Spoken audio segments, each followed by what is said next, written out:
Alors aujourd'hui, un témoignage vif, un cri du cœur qui interroge la condition humaine sous, on va dire, le prisme de l'intelligence et de la souffrance. J'ai envie de me tuer de Gaël Poussardin. Ce livre, c'est pas un simple témoignage maternel, c'est une sorte de plongée vertigineuse dans, on va dire, l'absurdité de l'existence vue à travers les yeux d'un enfant dont la lucidité est à la fois un don et une malédiction. Margot, 8 ans, qui écrit ces mots glaçants: J'ai envie de me tuer, non pas par caprice, non pas par dépression passagère, mais parce qu'elle voit le monde tel qu'il est, un chaos d'injustice, de pollution, de maladie, d'indifférence. Voilà le cœur du drame. Margot est une enfant HPI, une surdouée dans un monde qui ne l'est pas. Elle est trop jeune, peut-être pour être résignée, mais déjà trop lucide pour être heureuse. Et ce livre est une sorte de paradoxe. Il parle d'un enfant en détresse, mais il est écrit par une mère qui cherche un sens, une explication, un espoir. Et à travers le récit de cette mère, nous sommes confrontés à un dilemme. Margot est trop intelligente pour être dupe, mais encore trop jeune pour donner un sens à son intelligence. Et c'est ici que le livre pose une question fondamentale. Peut-on être libre lorsque l'on voit le monde tel qu'il est? Gaël, je suis très heureux de t'avoir aujourd'hui pour nous parler de ton livre. Eh ben, je te Euh, remercie. Je suis très heureuse aussi d'être là avec toi pour en discuter. Mille merci pour l'invitation. Alors, comme je viens de le dire, tout commence avec une phrase terrible: J'ai envie de me tuer. Oui. Vous pourrez, d'ailleurs, les auditeurs pourront la découvrir écrite par votre fille qui a 8 ans en ce moment-là. Qu'est-ce que tu ressens à cet instant précis et comment tu passes du choc de ces mots à l'écriture d'un livre? Ben, en fait, pour resituer rapidement peut-être le contexte de cette phrase que j'ai lue, puisqu'elle me l'a écrite, tous les Mhm. ans, on avait pour habitude avec ma fille d'organiser à la fin de l'année scolaire une petite fête à la maison avec ses camarades de classe. Et puis là, donc, on était toutes les deux installées devant l'ordinateur à finaliser la petite invitation. Et je vois qu'elle n'était pas du tout enthousiaste comme elle pouvait l'être les années précédentes. Et du coup, elle a la franchise de me dire que, il y a quelque chose qu'elle m'a pas dit depuis un Mhm. moment, mais qu'il faudrait qu'elle me le dise, mais qu'elle n'y arrive pas. Donc moi, je Mhm. lui propose peut-être de me l'écrire. Elle trouve l'idée parfaite, donc elle va s'isoler dans sa chambre. Elle écrit sur un petit papier, elle revient me voir et elle me dit, ben voilà, je te l'écris, mais tu le lis une fois que je suis partie. Donc elle part dans sa chambre, je reste seule devant l'ordinateur et j'ouvre le papier qu'elle avait soigneusement plié et là je lis, j'ai envie de me tuer. Donc Mhm. bien évidemment, je m'attendais à tout sauf à ça. Alors c'est vrai qu'on avait passé une année très très compliquée scolairement parlant, on va peut-être y revenir par la suite. Mais on pensait à ce moment-là que Margot allait mieux, qu'elle était, on va dire, plutôt sur, enfin, ouais, qu'elle avait retrouvé le moral, que ça allait mieux. Et au final, bah là, tout s'écroule, quoi. Je me rends compte qu'en fait, elle fait semblant, qu'elle n'est pas bah, bien comme elle semble l'être. Et là, bah, je réagis comme n'importe quelle maman. Je suis dépitée, déconcertée, je ne sais, je suis abasourdie. Donc, elle revient me voir rapidement. Elle voit que je pleure. Tu pleures à cause de moi. Donc, à cause de ce que j'ai écrit. Voilà. Donc, on en discute toutes les deux et je lui explique pourquoi est-ce qu'elle a écrit cette phrase. Donc, elle me donne ses explications à elle, qui sont expliquées dans le livre, mais je pourrais y revenir. Et puis, je lui demande rapidement, parce que depuis quelques années, Margot est suivie par une pédopsychiatre. D'ailleurs, c'est grâce à elle qu'on avait eu connaissance effectivement de cette particularité du haut potentiel de Margot. Et je lui dis, ça serait peut-être bien qu'on la voie. Est-ce que tu lui en as déjà parlé? Et elle me dit non. Donc je lui dis, bah, on va prendre rendez-vous. Je pense qu'il faut absolument qu'on aille la voir. Et du coup, ça a été ma première réaction de se dire là, il faut que quelqu'un nous aide parce que on n'avait jamais été confronté à ce genre de difficultés. Et donc, bah, dès le lendemain, on a pris rendez-vous auprès de notre fameuse docteur N, comme on l'appelle dans le livre, pour lui parler de ce qui s'était passé et voir avec elle ce qu'il fallait qu'on fasse. Hmm. Ok, parce que c'est vrai que ce sont des mots durs. Alors, tu décris une enfant qui ne supporte pas le monde qui l'entoure, qui perçoit Oui. l'injustice, la pollution, les souffrances comme des fardeaux insurmontables. Finalement, ton livre, est-ce qu'il parle pas seulement du HPMI, mais plutôt du mal-être plus large qui touche toute une génération d'enfants, trop conscients peut-être aussi? Ah oui, bah c'est sûr, hein, c'est évident, hein. Je pense que le monde d'aujourd'hui, il n'est pas forcément facile pour la jeune génération, ça c'est certain. Et je pense que les enfants HPI, avec leur maturité, avec leur discernement, voient les choses peut-être de manière plus aiguisée et ont peut-être encore plus de mal à Hmm. accepter, voilà, comme tu l'as dit, c'est la pollution, c'est les injustices, c'est les maladies. Le fait aussi, elle m'avait dit, c'est l'argent qui dirige tout. Elle comprenait pas que le monde fonctionne comme ça. Et à quoi je sers, pourquoi je suis là, quoi. Enfin, quel est le sens de ma vie dans ce Hmm. monde-là, en fait? C'était vraiment ce questionnement-là. Oui, des questions qui viennent très tôt pour des enfants de Oui, cet âge-là, quoi. à 8 ans, elle avait Et 8 ans. juste avant, j'ai un message pour les personnes comme toi qui regardent ce contenu. Cette vidéo est en collaboration avec l'Université des Hauts Potentiels. L'Université des Hauts Potentiels est un centre de formation et de coaching à distance qui aide les hauts potentiels intellectuels à s'épanouir avec leurs différences. Mais pas que.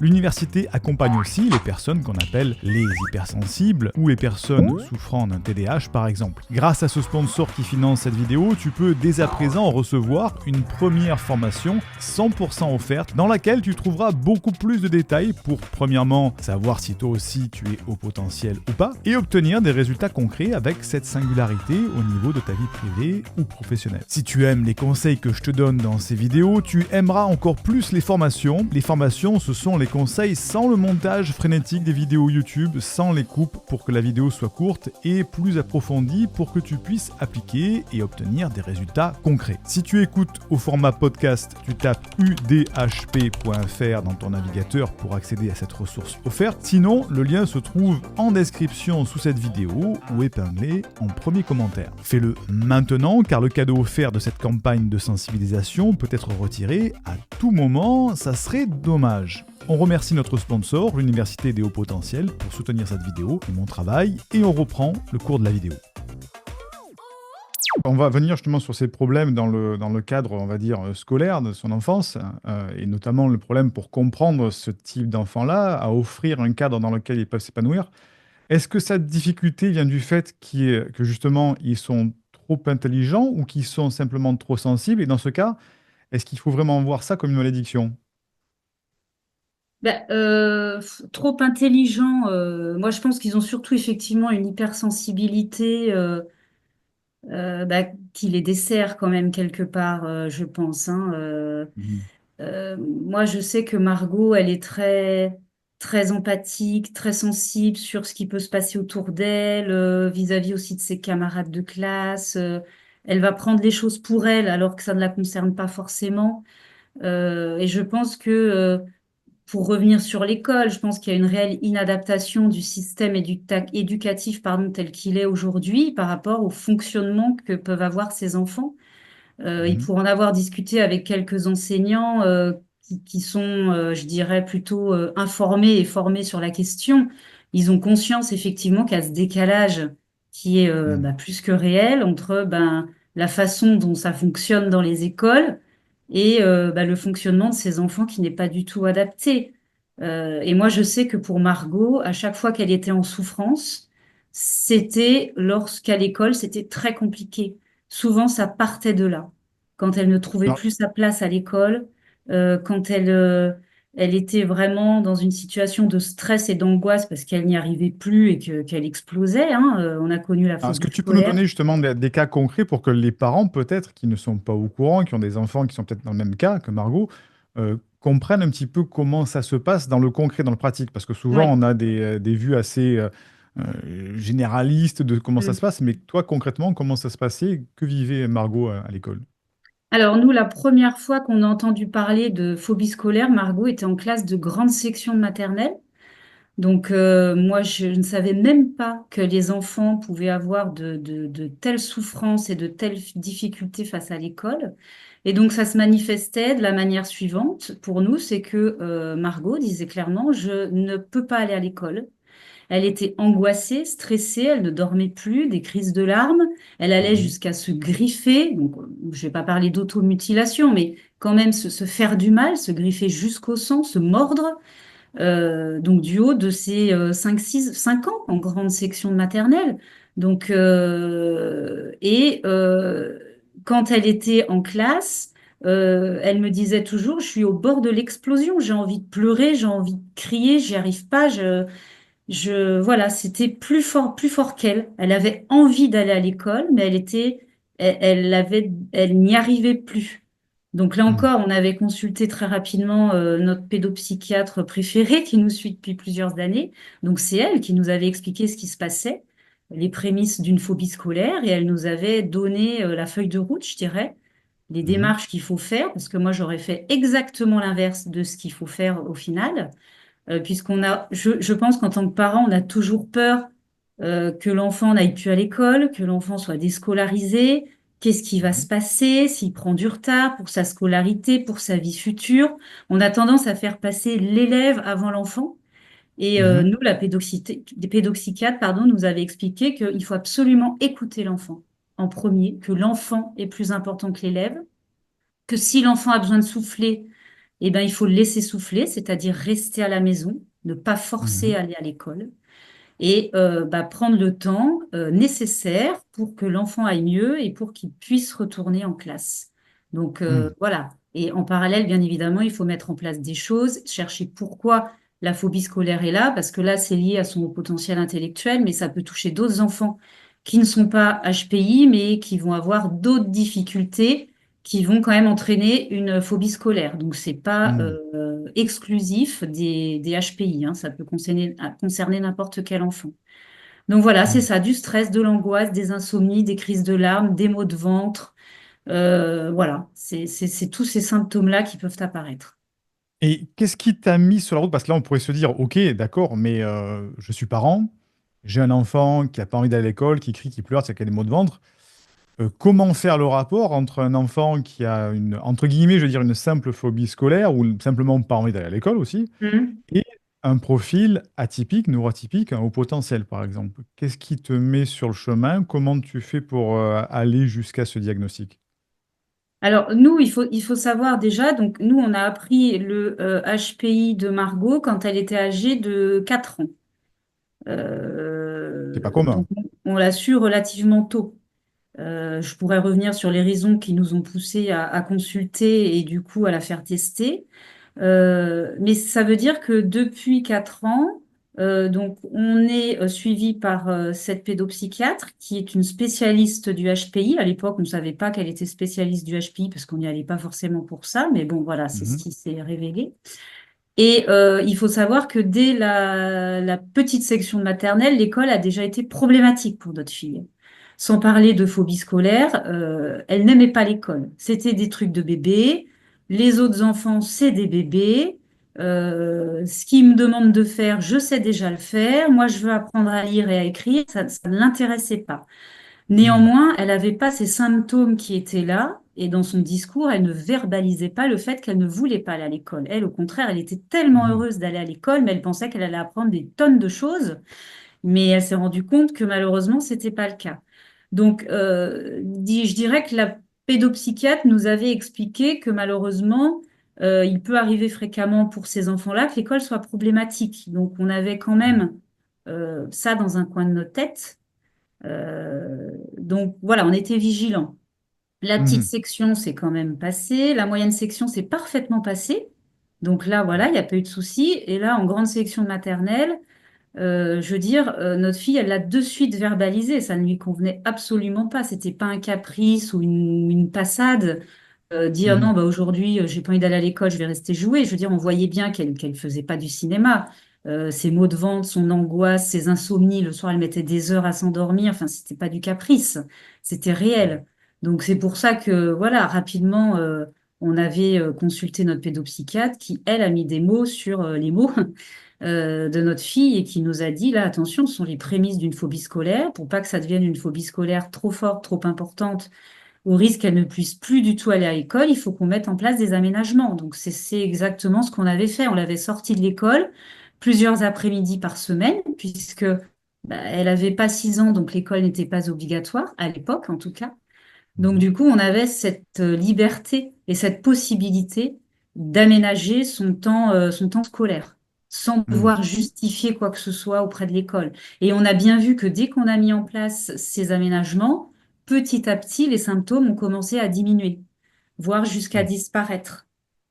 Donc, elle allait à D'accord. l'école, voilà, les matins, parce qu'elle voulait continuer à avoir les copains-copines, et ça, elle l'avait très bien dit. Mais les après-midi, elle restait à la maison, elle soufflait. Et on a pu, Donc comme ça se ça, faire l'année recentrer, oui. jusqu'à début juin, et début juin, on l'a complètement retirée. Et voilà. Pense à t'abonner maintenant afin de soutenir cette chaîne et aussi pour ne louper aucun conseil qui pourrait t'aider. Clique sur t'abonner, active la petite cloche, c'est gratuit et ça nous soutient énormément pour qu'on puisse te proposer encore plus d'aide avec des vidéos. C'est important, fais-le maintenant. Donc ton livre, c'est aussi une critique de la manière dont notre société traite les enfants qui ne rentrent pas dans le moule. Est-ce que quelque part, on est dans une société qui préfère la conformité à l'individualité, d'après ce que tu nous expliques? Ah oui, bah, je pense que oui, hein, de toute façon. Après, moi, je veux pas non plus, je suis pas là pour critiquer les enseignants. Je pense qu'ils font du mieux qu'ils peuvent avec les moyens qu'ils ont et les formations qu'ils ont. C'est évident que, alors, nous, Margot a fait plusieurs écoles, puisqu'on a été obligé de la changer d'école plusieurs fois à cause de la phobie scolaire, sur les conseils de notre pédopsychiatre toujours. Et il y a quand même des différences d'une équipe éducative à une autre, Mhm. en fonction effectivement de je suis conscient et j'accepte que des enfants puissent être HPI sans rejeter ce concept en bloc, comme ça peut être le cas. Nous, on l'a connu dans une école en particulier où ils ne voulaient pas du tout en entendre parler. Il fallait Mhm. que Margot rentre dans le moule absolument, que c'était à elle de faire des efforts et pas à eux à s'adapter à elle. Donc, ça a été très problématique, raison pour laquelle on l'a sortie de cette école. Et après, on a quand même eu la bonne surprise d'arriver dans une autre école où là, la prise en compte était différente. Mhm. On pouvait discuter sereinement, trouver des solutions ensemble. Ils étaient formés sur le sujet. Ils étaient conscients qu'ils devaient, eux, s'adapter à ces enfants-là, parce que même si ces enfants font de leur mieux, ben, à un moment donné, ils ne peuvent pas faire plus qu'ils ne le peuvent. Et donc voilà, donc je dirais que ça dépend quand même voilà, des écoles et des équipes éducatives qui sont en place. Après, Et pour donc, aller justement, plus loin, oui. pardon, vas-y. Non, non, vas-y, je te laisse continuer, vas-y. Je disais après, pour aller plus loin, parce qu'on peut se poser la question, est-ce que il faut préférer l'école publique ou l'école privée pour ces enfants-là? Donc nous, on a testé les deux. Et je dirais qu'il n'y a pas il y a pas une école mieux qu'une autre. C'est vraiment, tout dépend de l'équipe éducative, de la connaissance qu'ils auront du sujet des HPI et de leur bonne volonté, je dirais, de tenir compte de leur fonctionnement particulier. Est-ce que vous avez essayé des pédagogies alternatives avec Oui, des écoles ou pas du tout? oui, oui, Ouais. parce que ce qui Est-ce que tu s'est peux nous en parler passé, un nous, peu? l'année terrible a été l'année de CE2. Donc, on a eu la phobie scolaire donc en grande section maternelle. Elle a fait sa réapparition en CE2.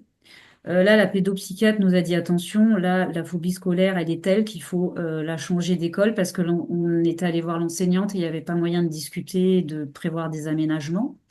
Donc, on l'a Mhm. sortie de l'école, c'était aux vacances de la Toussaint, donc c'était assez tôt. Mhm. Elle a essayé l'école Montessori. Je dis essayer parce que malheureusement, ça n'a pas fonctionné. Au bout de, je sais plus, 10-15 jours, elle a explosé en plein vol, notre fille. Ça lui convenait absolument pas. Alors, la Mhm. pédopsychiatre nous avait dit, école Montessori, OK, si c'est une pédagogie mixte. Elle déconseillait au Mhm. vu du profil de notre fille que ce soit une pédagogie 100% Montessori. Mais il faut avoir conscience qu'en cours d'année, trouver une école qui accepte notre enfant, c'est très compliqué. Et à l'époque, on voulait pas trop aller dans l'école publique, même si au final, on va finir là-bas pour la fin de l'année. Mais donc, à l'époque, on n'avait pas pris cette option-là. Donc, école Montessori, ça ne lui convenait pas. Elle expliquait, alors elle disait, je ne m'ennuie plus, parce que oui, il faut savoir que souvent la phobie scolaire vient de l'ennui en classe. Elle s'ennuyait Mhm. terriblement et l'ennui était vraiment très anxiogène pour elle. Euh, donc voilà, donc elle me disait à Montessori, je m'ennuie pas, mais maman, je n'apprends rien. Et puis les enfants, ils parlent mal, ils font ce qu'ils veulent. Enfin, il lui fallait un cadre, ça lui convenait pas.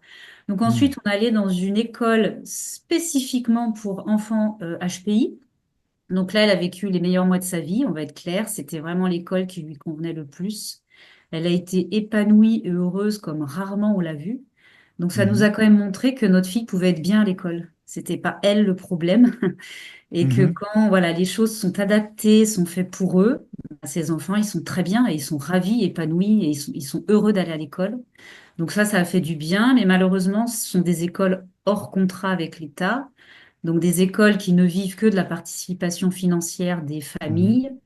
Et malheureusement, cette école a fermé au bout de quelques mois. Donc on s'est encore retrouvé cette même année à devoir changer et à devoir trouver une quatrième école. Et c'est Mhm. là où on a terminé dans l'école publique de notre village. Et là, notre grande surprise, on a eu un accueil incroyable, vraiment. L'équipe pédagogique dont je parlais tout à l'heure, à l'écoute, connaissant le HPI et voulant vraiment s'adapter au mieux, bah c'est voilà, c'est exactement ce qu'on a trouvé. Donc là, on a eu à nouveau quand même de la phobie scolaire qui a fait son apparition parce que notre fille, elle subissait la fermeture de l'école pour HPI dans laquelle elle était si bien, donc elle comprenait pas ce qui se Mhm. passait. Elle avait Mhm. 8 ans, hein, donc elle était toute jeune. Mais Mhm. voilà, là encore, on a mis en place des choses en collaboration avec notre pédopsychiatre et l'école, et les choses sont rentrées dans l'ordre. Et au final, ben, elle y sera restée la fin de CE2, le CM1 et le CM2. Donc ça veut dire que ça s'est plutôt Ok, bien passé dans cette c'est bien école. passé, ouais. Ouais. D'accord, ok, un sacré parcours de combattant, là, ouais. Oui, quatre Ouais, écoles en une année, c'est costaud quand même, hein. ouais, Pour toute ouais. la famille, hein, parce que elle est en souffrance, mais pour nous parents, on se sent vraiment, Aussi, ouais. bah, enfin, on ne sait plus quoi faire, quoi. Faut trouver des solutions, il y en a pas forcément. On était très démunis, mais bon, voilà, on a réussi quand même. Donc c'est le Alors, principal. le modèle français, il est souvent critiqué pour son incapacité à s'adapter aux élèves dits atypiques. Et selon toi, est-ce qu'il faut réformer l'école pour mieux accueillir ses enfants ou bien est-ce aux parents de leur offrir un cadre différent? Parce que c'est pas évident d'un côté comme de l'autre. Ouais, c'est pas évident d'un côté comme de l'autre, je suis d'accord. Moi, je pense quand même que les écoles pourraient faire plus pour ces enfants-là. Mhm, Surtout que quand on regarde sur le site de l'Éducation nationale, il est clairement noté qu'ils ont conscience que ces enfants ont des besoins pédagogiques particuliers, euh, qu'il faudrait effectivement leur proposer des choses qui correspondent à leur fonctionnement. Mais dans les mhm, faits, il y a peu de choses au final. Il y a un beau discours qui existe, il y a une prise de conscience qui est là, mais dans les écoles, on est loin de ça. Après, à nous, parents, de s'adapter. J'imagine que tu veux faire allusion, en fait, de les mettre systématiquement peut-être dans des pédagogies autres. Euh, je sais pas, enfin déjà, géographiquement parlant, je pense qu'il y a du choix dans les grandes villes. En tout cas plus que dans les petites villes ou dans les campagnes comme moi je peux être. Donc il y a aussi cette contrainte géographique avec un choix qui est mhm, quand même assez réduit.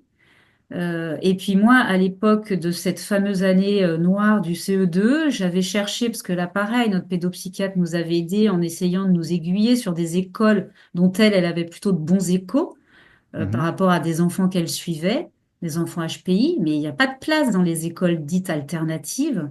Les places sont limitées. Et j'avais essayé sur une ou deux écoles qui étaient à une trentaine de kilomètres de chez nous, mais il n'y avait pas de place en cours d'année. C'était mhm. impossible d'y accéder. Donc je pense effectivement que l'éducation nationale a des choses à faire, ça c'est certain. Après, c'est bien que les écoles alternatives existent quand on a la chance d'avoir une place, mais il y a aussi le problème du coût financier parce que on va pas se mentir, mais ça a un coût financier qui est quand même très important. Et après, la dernière option, c'est l'école à la maison. Mais ça, Mhm. c'est, voilà, faut pouvoir le faire. Aujourd'hui, je sais même pas si la législation nous autorise à le faire, parce que je sais qu'il y a eu des changements ces derniers temps.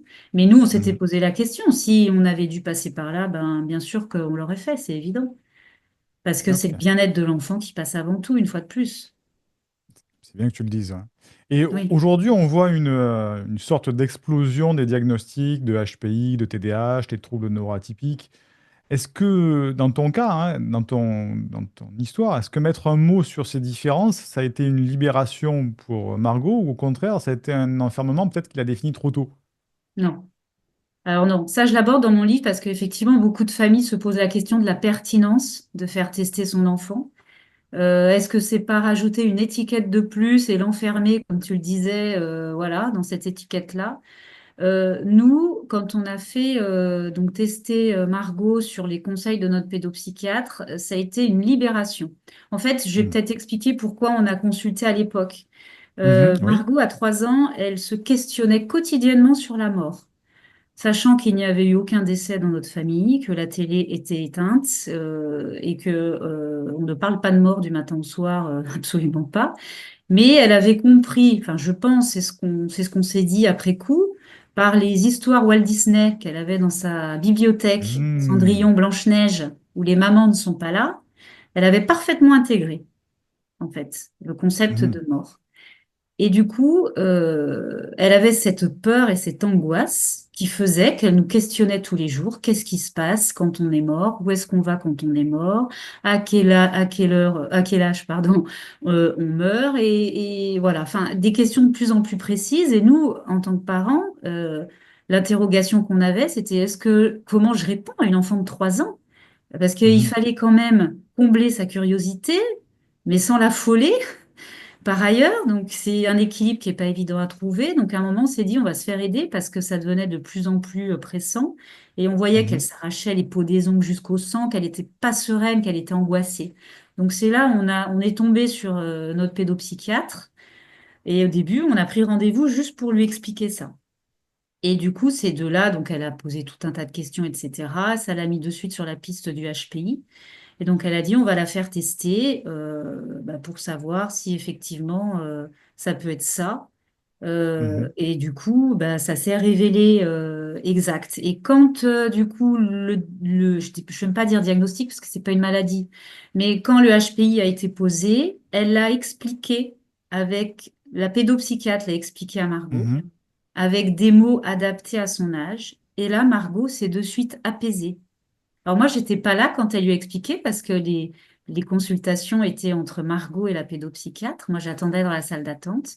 Mais la Mhm. pédopsychiatre m'avait dit, vous savez, le simple fait d'expliquer à l'enfant, en fait, Mhm. son fonctionnement, souvent, ça les apaise immédiatement. Et donc, effectivement, nous, ça s'était révélé et dans les jours et les semaines à venir. Bon, il y avait eu quand même quelques séances avec la pédopsychiatre pour l'apaiser sur ces questions de mort. Mais tout était rentré dans l'ordre et on avait retrouvé une petite fille joyeuse qui ne se posait plus mille et une questions sur la mort, qui était redevenue insouciante et sereine. Donc vraiment, Mhm. ça lui a fait du bien. Et après, je pense que la question de l'étiquette, tout dépend de ce qu'on en fait. C'est sûr que si les parents, 7 jours sur 7 et 24 heures sur 24, on parle que de ça à la maison, peut-être que ça va les enfermer. Mais Mhm. voilà, c'est juste à un moment donné, voilà, identifier que l'enfant a ce fonctionnement-là. Et nous, ça nous a permis aussi de nous adapter à son fonctionnement, de mieux comprendre bah voilà comment elle fonctionnait. Du coup, on s'est adapté, notamment sur le coucher, sur certaines choses, où on croyait au début qu'elle faisait des caprices, mais non, c'était pas ça. Et du coup, bah, je dirais que les relations sont devenues plus fluides, plus apaisées et plus faciles à la maison. Donc, moi, Mhm. je conseillerais vraiment les parents qui se questionnent à sauter le pas. Parce que voilà, ça donne une information importante, je pense, pour le développement de l'enfant. Et donc, le pédopsychiatre ou la pédopsychiatre dont tu parles est la première que vous avez consultée, c'est ça? Oui, et D'accord. après, elle nous a orientés du coup pour les tests vers une psychologue Mhm. qui a fait les tests, à la fois le test WIPSI et le test WISC. Elle l'a passé deux Mhm. fois, notre fille. Mhm. Et voilà. D'accord, ok. Donc, tu as eu. Bon, bref, non, on aura l'occasion de discuter. Ton livre montre. Tu as donné déjà une partie de la solution dans ce que tu viens d'expliquer, d'aller voir un pédopsychiatre. Mais ton livre montre beaucoup de souffrance, d'incompréhension, parfois même de solitude de la part des parents, c'est ce que tu expliques. Ah oui. Mais en fait, la question que j'ai envie de te poser, c'est comment ces enfants peuvent-ils s'en sortir? Quelle est, selon toi, la clé pour leur permettre de s'épanouir malgré ce décalage, malgré cette incompréhension du système éducatif, malgré les parents qui sont désemparés, qui n'ont parfois pas les capacités, ni de temps, ni matériel, ni financières? C'est quoi la solution? Alors la solution, bah, je pense qu'il y en a plusieurs. Tout dépend effectivement des difficultés que les familles peuvent rencontrer. Moi, je pense que déjà, les parents doivent accepter, entre guillemets, Hmm. bah, ce fonctionnement différent, se documenter. Nous, on a commencé par se documenter, lire certains ouvrages, parce qu'on découvrait hein, très clairement. Enfin voilà, on découvrait complètement le HPI. On avait plutôt des idées préconçues, comme beaucoup de personnes. Donc elles ont été vite déconstruites quand on s'est intéressé à ce sujet. Donc je dirais que ça part de là déjà, de bien Hmm. comprendre le fonctionnement et les caractéristiques de ces enfants. Ensuite, effectivement, on a eu la chance de se faire accompagner par cette pédopsychiatre. Et puis après, au fur et à mesure des difficultés, nous, on a eu recours à plusieurs solutions qu'on a essayé de mettre en place. On a fait de la sophrologie, Hmm. on a essayé l'hypnose, on a même essayé un énergéticien, de la thérapie, de la TCC, thérapie cognitive et comportementale. Donc voilà, je pense qu'il faut être curieux, s'ouvrir voilà à différentes thérapies entre guillemets. Et voir ce qui fonctionne et ce qui ne fonctionne pas. En tout cas, je pense que quand l'enfant sent qu'on est de son côté, qu'on est là pour l'aider à aller Hmm. mieux, à aller au-delà des difficultés qu'il peut rencontrer, je pense que déjà, ça fait beaucoup. Ouais. Donc, Oui, tu as eu vraiment une approche holistique pour l'accompagnement de oui, ton enfant en essayant toutes les solutions pour trouver la meilleure au bout d'un oui, moment. ouais, tout à fait, Et, c'est ce qu'on a fait. alors, le titre de ton livre, il est percutant, il choque, il interpelle même.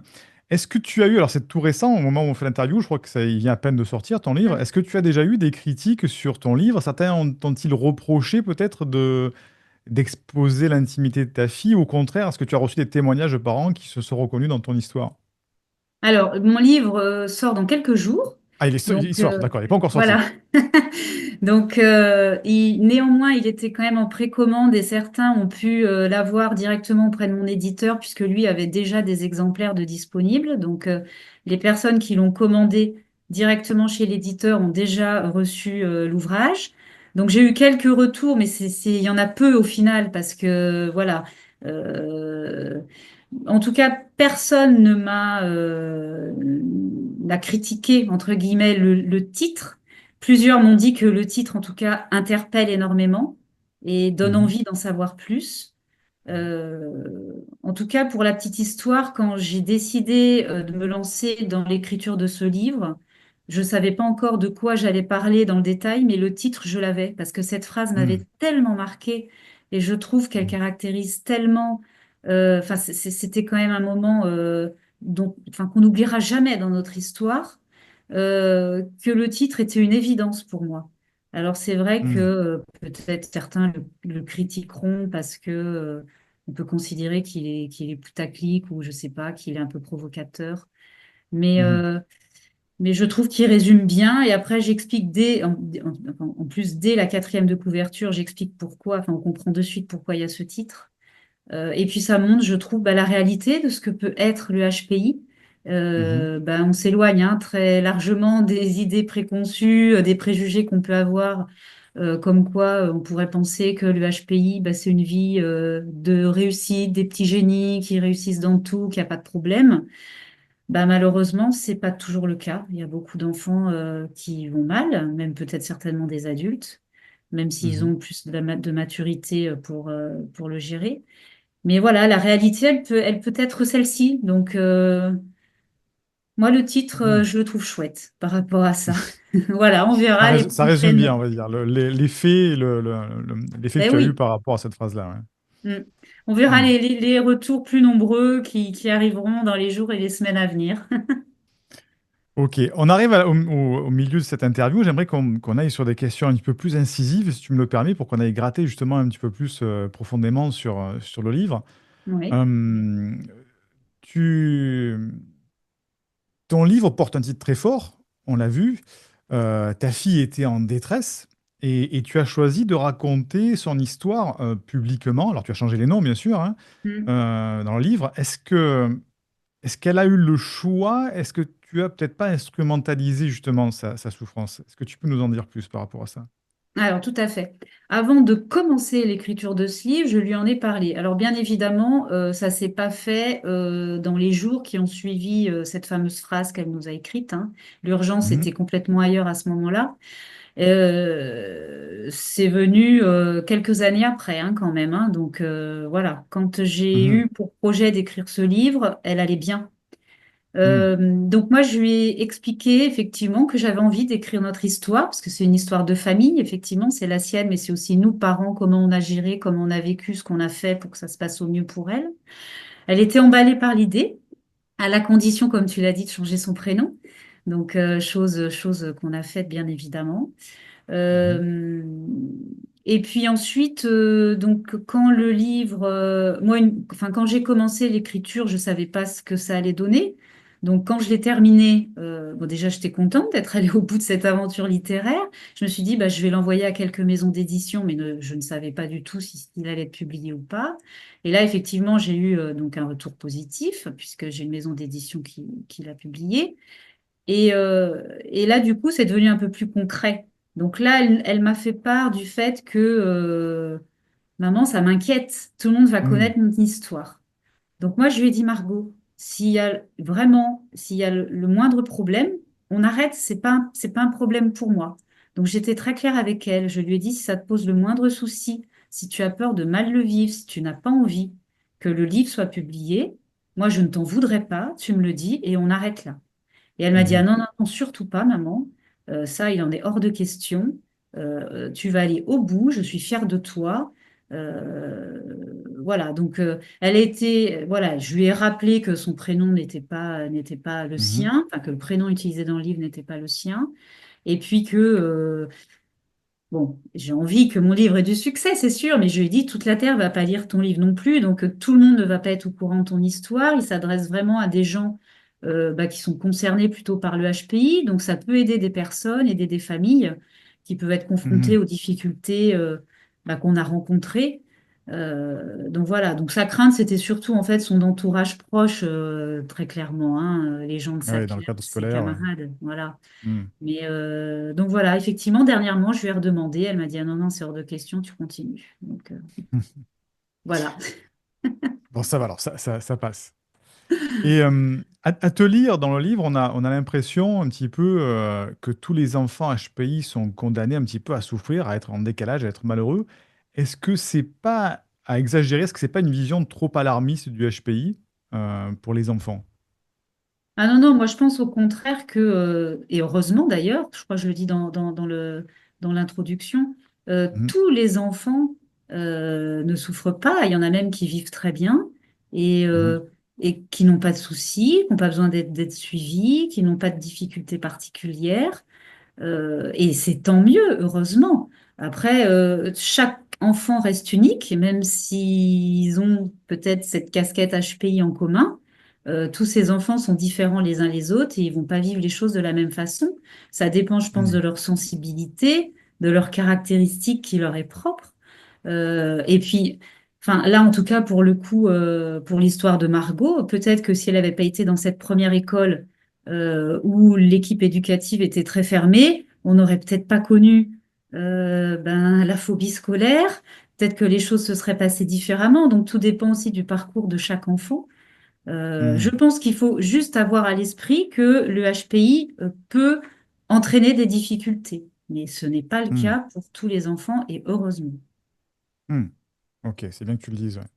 Et Ben oui. euh, ton livre aussi, encore pour aller creuser un petit peu plus le sujet, ton livre pourrait peut-être encourager des parents à avoir des signes de HPI chez leurs enfants, là où il n'y en a pas peut-être. Et Mm. comme on sait qu'on est un petit peu dans un phénomène, presque on peut parler de mode du diagnostic, hein, est-ce que Mm. tu crains pas d'alimenter ce phénomène avec ce livre-là au niveau des parents? Bah, en tout cas, ça aussi, je l'explique à un moment donné. Il est certain que des caractéristiques du HPI peuvent très bien se retrouver chez des enfants non HPI. Ce qui va vraiment changer d'un enfant HPI à d'un enfant non HPI, c'est l'intensité. Ça, c'est vraiment un mot très important, je pense, dans le Hmm. HPI. L'intensité avec laquelle les enfants HPI vont vivre les choses. Je m'explique. Par exemple, on va dire qu'un enfant HPI peut être hypersensible. Il peut y avoir d'autres personnes non HPI qui peuvent être hypersensibles, puisque Hmm. l'hypersensibilité toucherait 20 à 30% de la population, alors que le HPI, c'est entre 3 et 5%. Donc on voit bien qu'on n'est pas du tout sur les mêmes ratios.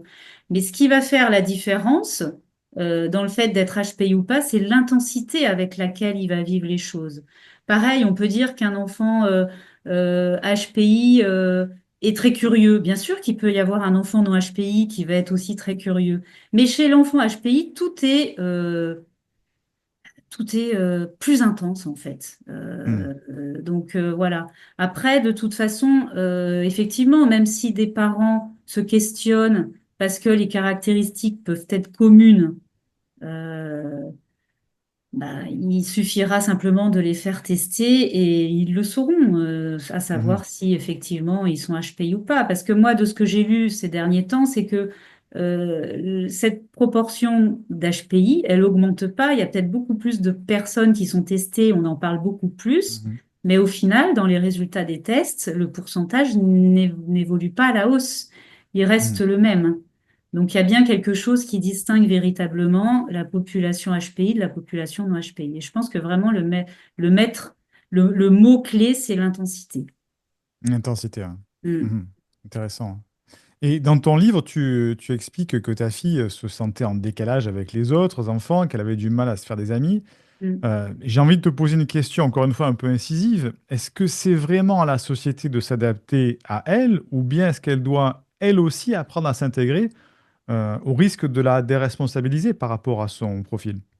Ah oui, moi je pense que il faut pas non plus tout excuser avec le HPI. Enfin, c'est très clairement Mhm. OK. Avec le HPI, on a peut-être plus de mal dans les relations sociales, mais c'est pas une raison pour ne faire aucun effort, pour essayer de s'adapter, pour essayer voilà de trouver des petits tips qui vont nous aider à se sentir mieux quand on est en société ou dans un groupe.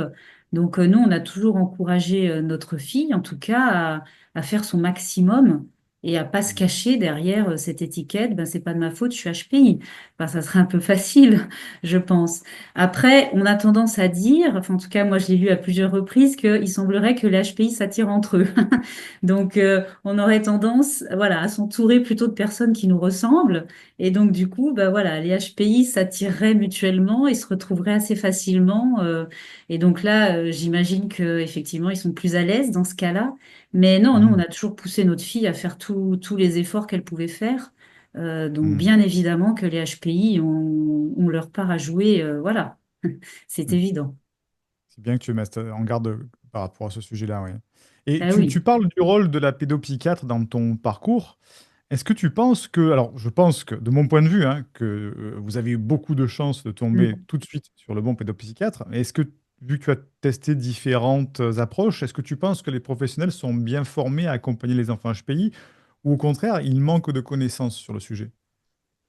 Alors, moi, je pense que tous ne sont pas bien formés sur le sujet. Moi, je recommanderais aux parents qui sont confrontés à des difficultés de faire appel à des professionnels qui connaissent le HPI. Euh, Là, effectivement, comme tu l'as dit, on a eu énormément de chance. Alors, même si je ne crois pas au hasard, mais en tout cas, voilà, on a mis sur notre route le bon interlocuteur et le bon professionnel tout de suite et on n'a pas galéré, alors qu'il y a beaucoup de familles qui galèrent véritablement à trouver le bon interlocuteur. Mhm. Donc, je pense que c'est important qu'on ait affaire à un pédopsychiatre, qu'on ait affaire à un sophrologue, qu'on ait affaire, je sais pas moi, à un hypnothérapeute, je pense que c'est vraiment mieux si on peut s'assurer que le professionnel connaît le fonctionnement du HPI. Je pense Mhm. que voilà, l'approche sera mieux et peut-être beaucoup plus efficace. Ça, il n'y a pas de doute là-dessus.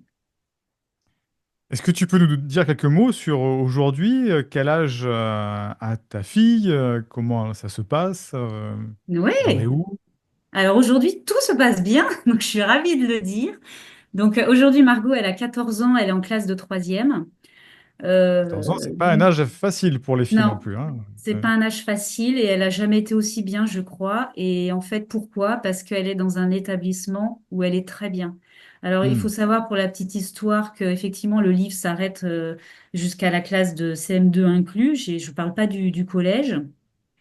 Elle a commencé à faire son collège dans le collège public qui suivait l'école publique où elle avait terminé son primaire, où ça s'était bien passé. Mais là, Mhm. ça a été problématique. En cinquième, la phobie scolaire est revenue. Donc l'année a été très, très, très, très compliquée. Et donc, elle a pris la décision, dès le début de l'année, elle voyait que ça allait pas le faire. Elle a dit l'an prochain, je change d'établissement, je ne reste pas là. Et Hmm. aujourd'hui, si tu la questionnes, elle va te dire, j'ai pris la meilleure décision de ma vie. Donc, Ouais. pour te dire à quel point le choix de l'établissement est crucial et je crois qu'il faut pas hésiter quand l'enfant est en souffrance, quand il va pas, à tester d'autres établissements. Alors c'est sûr que ça se fait pas facilement, hein, mais en tout cas c'est un mal pour un bien. Nous dans notre cas ça a vraiment été ça. Donc elle a fait sa quatrième et là sa troisième dans cette. On a rebasculé d'ailleurs dans le privé pour la petite histoire.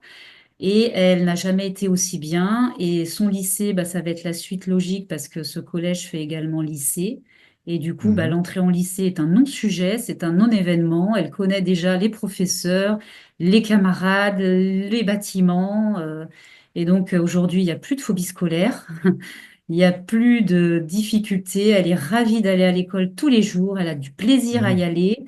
Elle est beaucoup mieux avec bah, ses camarades de classe parce qu'elle se sent mieux au final, tout part de là, hein. Mhm. Quand Mhm. elle est bien en classe, ben, tout le reste suit. Si elle est pas bien, ben, malheureusement, il y a peu de choses qui vont derrière.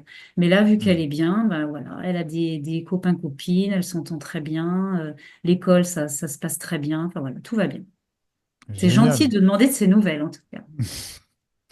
On arrive quasiment presque à la fin de cette interview. Est-ce qu'il y a un sujet qu'on n'a pas abordé que tu aurais aimé qu'on aborde pendant cette interview? Ben, on a vu pas mal de choses quand même. Euh, Moi, je terminerai juste en disant, en tout cas, aux parents qu'il faut pas qu'ils se découragent, parce que c'est vrai que, alors, tout peut très bien se passer, mais on peut aussi quand même rencontrer de réelles difficultés, comme ça a été notre cas. Certaines fois, on peine pour trouver des solutions, mais les solutions sont là. Donc, il faut pas se décourager. Il faut se faire confiance. Nous, parents, nous sommes les personnes qui connaissons le mieux nos enfants. Donc, il faut se faire confiance parce que je dis ça parce que certaines fois, il y a des discours qu'on peut entendre de la part de certaines équipes éducatives où on nous responsabilise de beaucoup de choses. Non, on peut pas être responsable de tout en tant que parent, même si bien évidemment on a notre part de responsabilité quand même. Mais donc voilà, il faut pas abandonner. Les solutions, elles existent. Il faut chercher. Bah, si la première, la deuxième ou la troisième n'est pas la bonne, on continue, on n'abandonne pas. Et à un moment donné, voilà, on trouvera ce qui fonctionnera. Et puis l'enfant grandit aussi. Moi, je vois quand même la différence quand elle était petite et aujourd'hui adolescente. Elle a plus de maturité, plus de recul, plus d'acceptation sur les choses. Donc je dirais aussi que le temps joue en sa faveur quelque part. Mhm. Donc Mhm. voilà, faut pas perdre d'espoir. Si des difficultés sont là, on s'accroche et les solutions, on les trouve. Gaël Sardin, ton livre J'ai envie de me tuer est publié aux éditions L'Harmattan. Donc, vous trouverez la description pour ceux qui regardent la vidéo ou le podcast en description pour pouvoir profiter de ce magnifique livre. Un témoignage qui est bouleversant, qui soulève des questions essentielles sur notre manière de comprendre et d'accompagner ces enfants hors normes.